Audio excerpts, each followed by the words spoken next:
First of all, I am here to argue that yes, you can teach an AI taste. What I want to be very clear about is what I don't have to prove, which is that I do not have to prove, thank fucking God, that current AI's taste is any good. It's not. So, now that we've gotten that out of the way, how do you teach an AI taste? So I thought that we could start by doing the whole quote a philosopher to sound smart thing, which is one of my favorite hobbies. So we can find a line from the French sociologist Pierre Bourdieu. He has written, whereas the ideology of charisma regards taste and legitimate culture as a gift of nature, scientific observation shows that cultural needs are in fact a product of upbringing and education. That is, that there is nothing really quite inherent in our brains, nor in AI's brains, that really grant the capacity to have or to not have taste. Taste is something that we learn. It's something that we develop through our environments and our cultures that shape us, through the interactions that we have. That is where taste comes from. So let's do this in 3 parts. Number 1, how do you teach humans taste? You teach a human taste by making them see a lot of stuff.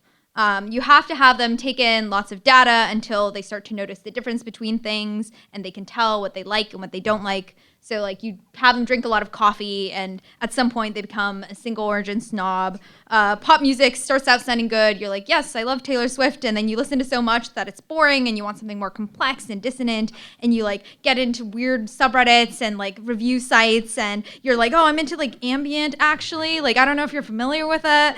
And you know, your taste develops that way. This is not actually that far from how AI is built. Let's take LLMs, right? So in pre-training, AIs are indiscriminate readers. They just ingest as much stuff as they possibly can because they're trying to build a model of the whole world. And then you have post-training that comes after, which is where you actually start to teach the AI, now that you have this understanding of the world, how should you act? This is sort of like a finishing school for AI models, right? You tell them, here's a bunch of conversations, and these ones you're being nice, and these ones you're being mean, and these ones you're being kind of passive-aggressive. Now you know all of the ways to act in society. You can say, this email is really polite, and this email is when you have FU money, so you can just write question mark with like nothing else in the email, and you'll be good. And eventually, when the AI sees enough of this data, it too learns discernment. It learns the difference between things. And so that I believe that the way that you teach humans taste is not so far off from how we teach the AI's taste. You give them a lot of stuff to see, you give them examples, you tell them what's good and bad, and eventually picks it up. Now, Robin is probably going to say a bunch of really warm and fuzzy stuff about the human soul and how taste is downstream of love and the world and intimacy. And Robin is very nice and charismatic, and I really like him, so you're probably going to believe him. But I want to say that, first of all, the soul argument is tautological, and second of all, oh no, where's the rest of my page? And second of all, I think that AIs actually already have taste, so there's a bit of an existence proof going on. So like consider the list of AI tells in writing or any other sort of AI slop. M-dashes, tripartite lists, it's not this, it's that. You're absolutely right. All of this sucks, right? Like we all agree it sucks. I'm not going to defend it. I don't want to defend it. It sucks, but it clearly represents a voice and a style, a very distinct voice and style that we as humans, our good friends at OpenAI, have chosen to give the AI because they have discovered that when you bold things and use emojis and you use a lot of exclamation marks and it's super sycophantic, this is what the people want. And so this is actually a success case of giving the AI taste. Again, not good taste, but it is a success case of successfully teaching the AI taste. It's actually not just an average out picture of all the text that has ever existed. It is different from what came before AI. It is not the same as SEO slop or Malcolm Gladwell or legalese. It is a special, unique, and disgusting thing that we have invented when we try to figure out what is the most like cloying, disgusting assistant that could satisfy the masses' lowest common denominator desires. All of these are things that we taught AI. And finally, even if you don't believe in AI having its own taste, I believe, or even if you don't believe in the taste that OpenAI has chosen to give ChatGPT 5.1 thinking, you can certainly teach it your taste. So I suppose like my final opening argument is a bit of an interactive exercise for the reader, for the listener. I would love the audience to raise your hand if you have ever bought anything off an Instagram ad. Keep it raised. Now raise your hand if you've ever saved a song from Spotify's Discover Weekly or any other algorithmic playlist. Never. Raise your hand, keep it raised. I see a very shameful hand raised, Jay. I see you. You think you're so indie and you're like a rate your music guy, and you're not. And raise your hand if you've ever watched a YouTube recommendation and liked it. Please, I see you guys. Raise your hand. If you have raised your hand, congratulations. You have already taught an AI your taste. I rest my case.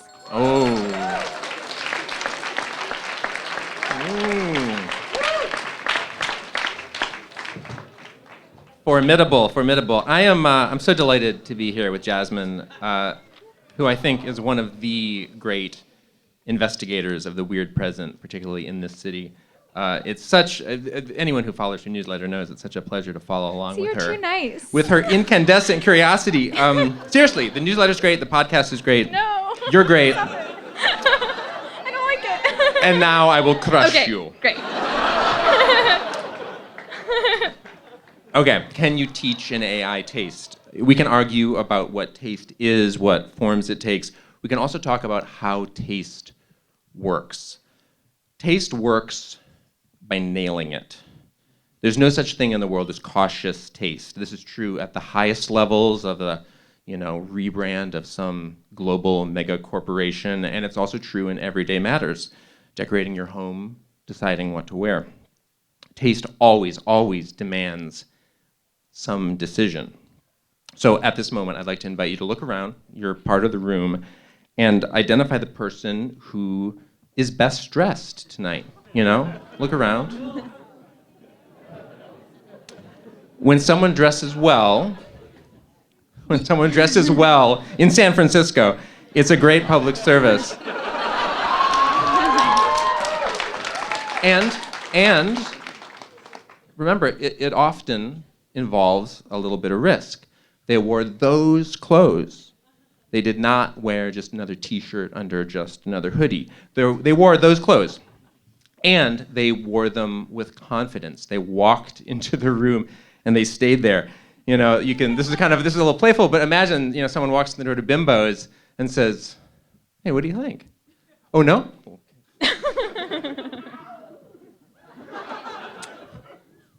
"What do you think?"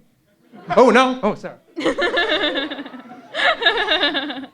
"How about this?" And on for 15 minutes, for 30 minutes, until we're at the fourth round of our debate. Even if that eccentric process resulted in a truly killer outfit, we can agree that the perpetrator forfeited any claim to taste the first time they walked out the door. Now, anyone who's used any kind of generative AI recognizes the feeling of this iterative testing. The machine says, "Oh, how about this?" Or this. "Well, no. How about this?" "Well, how's this?" "Well, I got this. There's more. How about that?" Until you get tired. Now, actually mastering that loop, kind of learning to shepherd it, is a key to using these tools effectively. Fine. The point is caution and no decision. On a deeper level, the way the language models have scaled and become more capable, I think many people in the room probably know this, is precisely by trying many things at once, unrolling all these different attempts in parallel. They do this in training. They do this at inference time, when you're chatting with them or asking them to do something. So yeah, that cautious probing technique is powerful, it's effective, but effective is not cool, and power is not taste. The soul of taste, I will argue, is specificity and courage. The grain of AI, and this is deep. This is really it's below architecture. You cannot train this out of the system. The grain of AI is multiplicity and malleability. So I'll concede almost everything to AI, its capabilities now, its capabilities in the future, eloquence, sophistication, subtlety. Sure, Jasmine, you can have it all. If the terms of this debate were different, that concession would make me nervous. Can you train an AI to write a truly captivating novel? I don't know, maybe. Can you train an AI to produce a really great song? Let's concede the point, okay? Let's imagine a perfect AI musician, capable of producing work that is legitimately, truly magnetic. This is not more kind of EDM oatmeal. This is something, truly, we gotta imagine something, on the level of the very best of the Beatles. We'll make it a band. Claude, ChatGPT, Gemini, DeepSeek on drums. This is our super group, and there is a big problem. If they can produce one dazzling song, it means definitionally they can produce 1,000. And if they can produce 1,000, that means definitionally they can produce 1,000,000. In a deep sense, that's what they want to do. That's what these systems want to do. In the real discography of the real Beatles, each album is a decision. This and not that or anything else. And there are a finite number of albums, decisions, because life is finite, life is short. Now, when you go from that to the imaginary discography of my AI supergroup, 1,000,000 gorgeous album, 1,000,000,000, and they're really good. Something interesting happens. I think this is a genuine paradox. I contend that if I set my vast output before you, you would press play on one song, just out of curiosity. You'd raise an eyebrow, maybe nod your head. You'd be impressed at my technical achievement, I think. And you would never listen to any of it ever again. So from more, this is the paradox, from more we get less. There's more media, more tasteful media, but there are fewer decisions, and there are maybe, in fact, 0 decisions. We realize perhaps that the decisions were the essential catalyst. So my argument is not technical, it's actually logical. Taste requires decision. You can't teach an AI taste because an AI's decision is never quite final.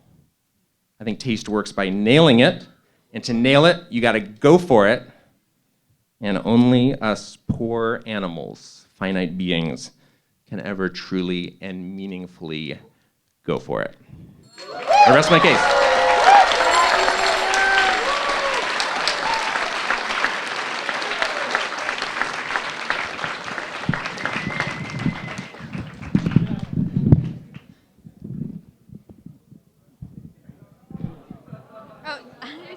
It's just too far.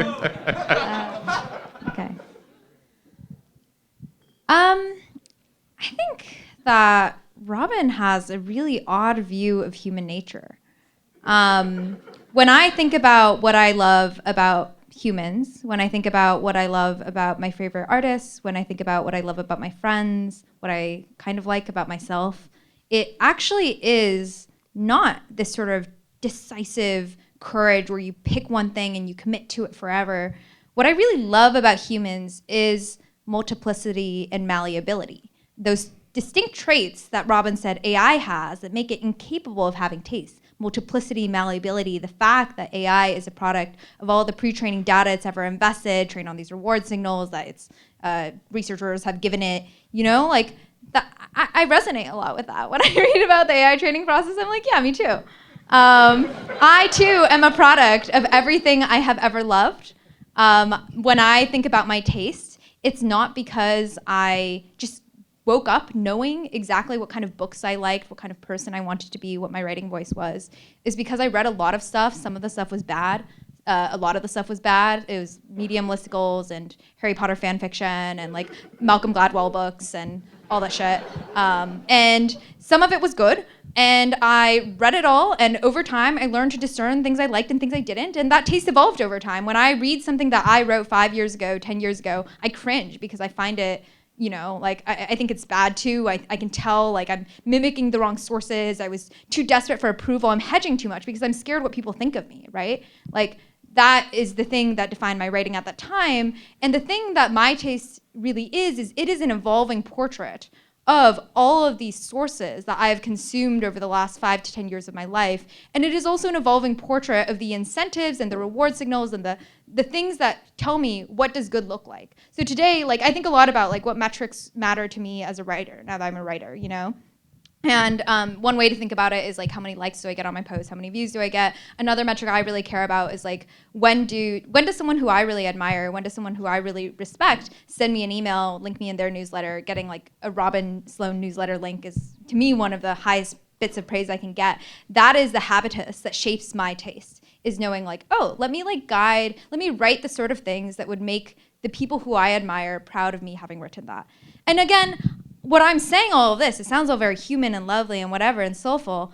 I don't think this is so different from how the AIs are post-trained. The only difference is that they are post-trained to be a very different type of thing, rather than saying, how do you create ChatGPT outputs that are going to be linked in some like lovely, insightful, quirky, delightful newsletter. The ChatGPT post-trainers are thinking, we need this to work for 800 million people every week. We need it to be extremely legible, extremely fast, and we need it to seem like this like chirpy, helpful corporate assistant, da-da-da-da-da. I actually think that the ChatGPT team has done an incredible job of specifying the taste for that thing and taking all that, specifying a particular reward signal to tune it to.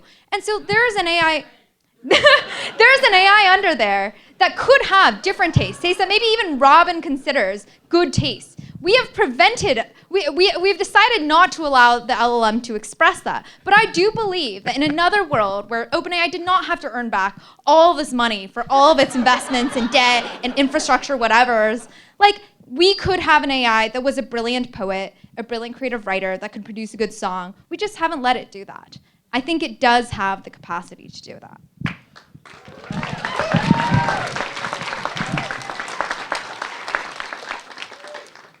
Okay, I'm going to now use the trickiest move of all, which is to concede that all that is possible. An AI can operate on this level. It can produce things of this quality, if we let it, or maybe in a few years, as the technology changes. But I'm going to try to convince you that it still doesn't matter.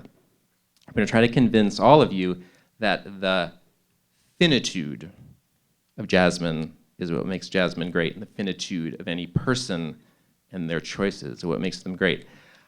Do you all know about Move 37? Anybody? Of course. Yeah. So for those who don't, this is great. It's kind of a nice piece of the modern San Francisco lexicon. Years ago now, in the tournament between DeepMind's AlphaGo playing AI, different technology than ChatGPT and all the rest, but super powerful and a major milestone. In its tournament against the human, very talented human Go player Lisa Dahl, there's one move in particular, Move 37, that all the Go players, I'm not a Go player, so I just have to take their word for it, they all went, oh my God, what a wild move. It was creative. It was weird. It was almost alien, they'd said, and beautiful. And so for the purposes of my rebuttal, I almost want to concede that it was in fact tasteful, like an incredibly, almost celestially tasteful move. But notice, what was important is that Move 37 was played in a game, in a tournament, against a human being.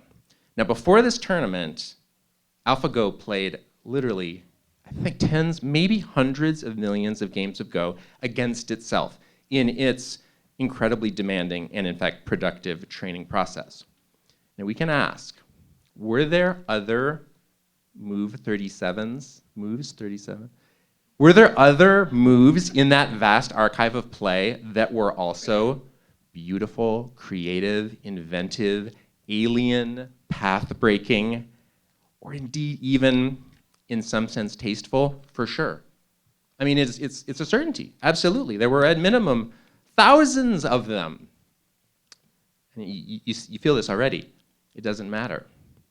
Even if we hired humans, we hired a legion of Go players, Go masters, to pour through all those games and find them. This would take years probably of reviewing all this computer play.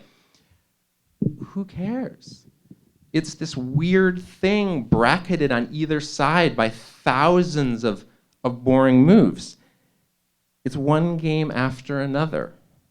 The magic of Move 37, and I would argue any piece of AI stuff that we look at and say, that's remarkable, it has value, it only comes because it emerges in play against a human in a human context. So this begins to resemble something like an equation, we can balance, and we realize that actually it's that human attention and the finitude of our attention, the preciousness of it, that is the essential catalyst.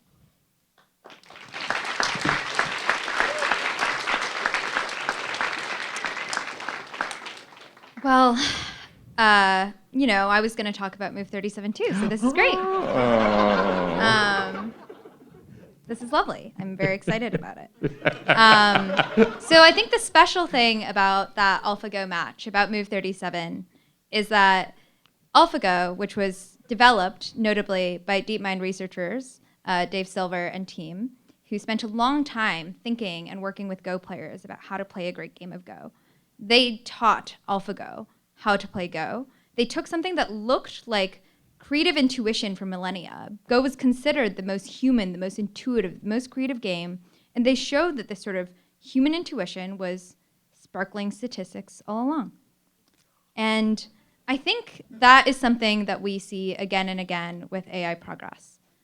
We have a lot of lovely names that we give to the experience of surprise, of insight, etc. And we like to believe that these things are especially human. And I think there's a lot to humans. Again, humans taught these things. The question is, can humans teach AI's taste? That's the thing I'm saying.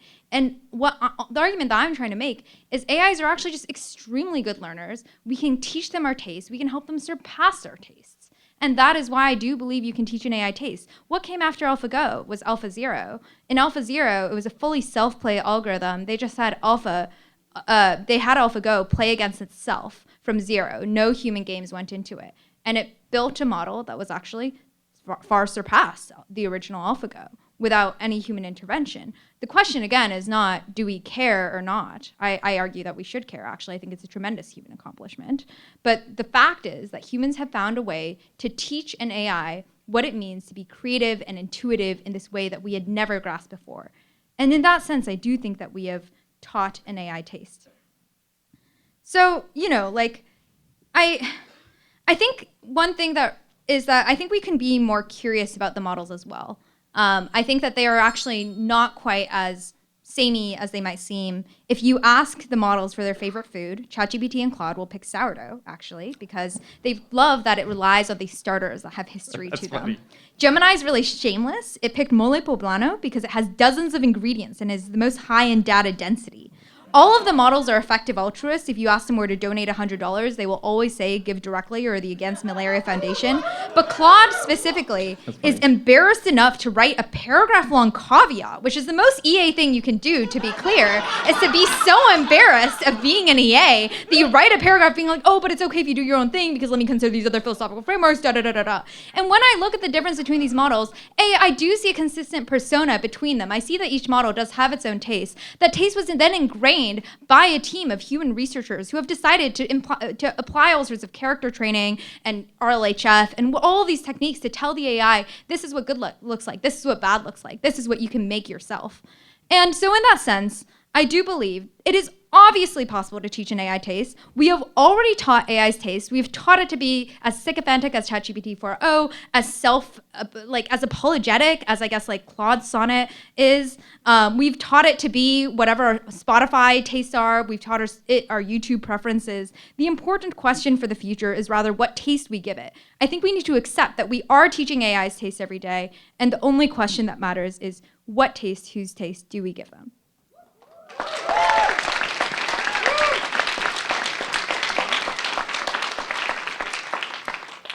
I love that we both tried to play Move 37 on each other. We're like, oh, whoops. That's embarrassing. And now you all know. It's important, lingo. One of the best moves. It's a great move. All-time move. Good thing they put it in the tournament. I said the soul of taste is specificity and courage.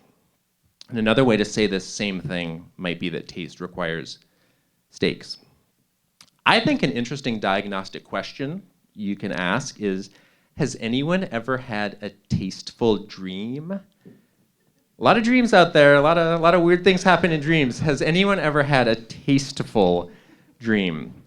I suggest that you have never heard those two words together. Tasteful dream. There's almost like some category mismatch, some deep incompatibility. As you all know, hearing about other people's dreams is inescapably boring. And that is, I will argue, for the same reason that AI-generated media is fundamentally boring, which is for the same reason that dreams can't be tasteful. And that is for the same reason, finally, that AI cannot have taste. And it's because there are no stakes. Humans, finite beings, can only make so many choices. And when you choose one thing, you forsake another. When you choose that one thing, and when that one thing is absolutely, impeccably correct, and when it's perfect for reasons no one will ever be able to fully explain with language alone, I think that's taste. That's it. Thank you. Thank you, Jasmine.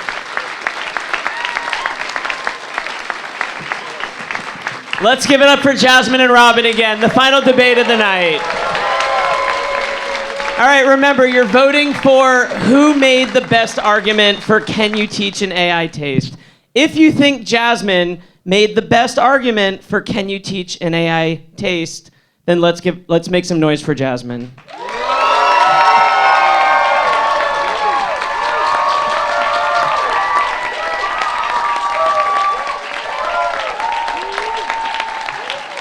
And if you think Robin made the best case for can you teach an AI taste, let's make some noise for Robin.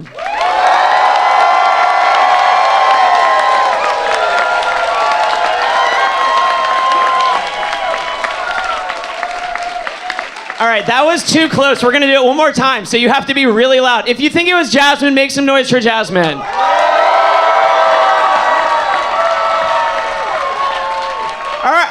All right, shh. And if you think it was for Robin, make some noise for Robin.